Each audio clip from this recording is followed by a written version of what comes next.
Hey guys, Jinx here, and today I want to show you how to do the 12th and the final raid of the event before Shaman, Gyarados. I'm going to first go over the locations you can find the dens, then go over the mechanics of the fight, then the general strategy that we used, and then I'll show you how our run went. The locations you can find the Gyarados raid den are at Kanto's Route 21, Johto's Dragon's Den, Hoenn's Route 119, Sinnoh's Route 212, and Unova's Route 14. I find Kanto's Route 21 to be the easiest to get to. The mechanics of the fight are pretty simple. At the start of the fight, it's going to taunt everything. At 75%, it's going to use Dragon Dance, increasing its attack and speed by 1. At 50%, it's going to use Adaptive Shield, meaning the typing of attack that it's been hit with the most up until this point, it'll become resistant to. And at 30%, it'll use Dragon Dance again, going up to +2 speed. The general strategy that we approached this fight with was leading Tailwind and Sweet Scent, but using a Mental Herb. You need the Mental Herb to break through the taunt. You're going to need Tailwind to outspeed, especially with the Dragon Dance coming in, and Sweet Scent to increase your accuracy. Just a note, Miracle Eye no longer works for accuracy. However, Sweet Scent will buff up accuracy enough that Thunder will hit at 100%, even without Rain. Make sure you have Mental Herb on these two just for that taunt. On turns 1 through 3, you're going to use Rock Attackers. So obviously not the Tailwind or Sweet Scent user, but the other two can lead with Rock Attackers. And for the remaining turns, everyone's just going to spam Rock Attacks with a speed of 151.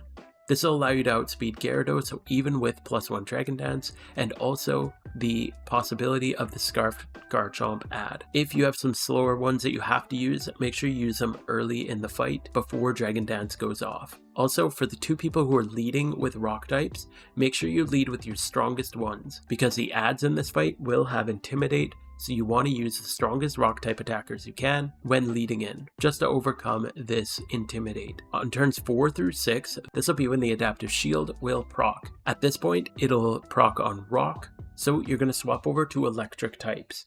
The reason I recommend using Electric types for the end of the fight is because on average, they have a much higher base speed compared to Rock types, and you're going to need to push through a +2 speed Gyarados, meaning you're going to need 198 speed or more to outspeed Gyarados. This should be pretty simple considering Electric types are well known for their speed. Make sure you also bring another Tailwind in because you're going to definitely need that Tailwind to outspeed the +2 Gyarados. With all that out of the way, let's take a look at how our run went. I did do this run on stream if you're wondering why it looks a little bit different. So thanks to everybody who came out and hung out during the stream. If you don't know, I usually do Friday nights, so come check it out sometime. You'll see we have a Smeargle leading for Sweet Scent and a Murkrow with Prankster leading for Tailwind. We also have two Rampardos. Again, Head Smash Rampardos hits very hard, so even with the Intimidate proc, it'll still do really good damage. You don't need to hit damage cap in this fight every turn. It's actually really easy to do enough damage, and you'll see by the end how much we have left over. So after the setup is done, going into turn 2, we're just going to send out all our rock types. Again, if you have some slower rock types, make sure you send them out now. So something like Golem or a slow Tyranitar, you want to send out on turn 1 or 2 before the Dragon Dance comes out. As long as you have that 151 speed though, you should be totally fine to outspeed even after the Dragon Dance. Here, the Dragon Dance went off before our Tyranitar even was able to attack because it is built bulky, and even with that, it's totally fine. This fight is pretty forgiving. And this is our final turn of using rock attackers. And with this turn, we kick it over to the Adaptive Shield, meaning it is now going to resist rock attacks.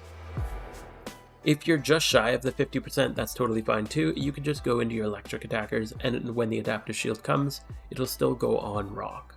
From here, Gyarados is 4 times weak to electric, so it should be very easy to hit damage cap even with weaker mons.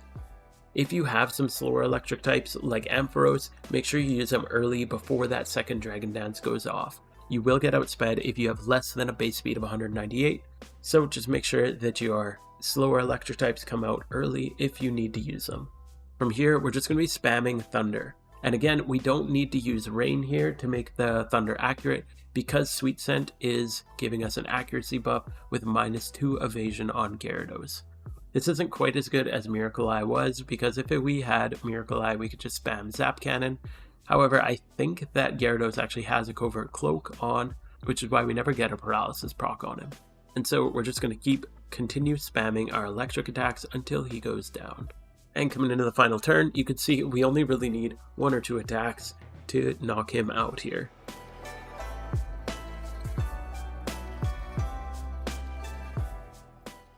And with that, Gyarados is down nice and easy. So I actually cleared that a second time just to make sure that it worked very cleanly for you guys. Unfortunately, the Gyarados I got here was absolute garbage, so it's not even worth showing off.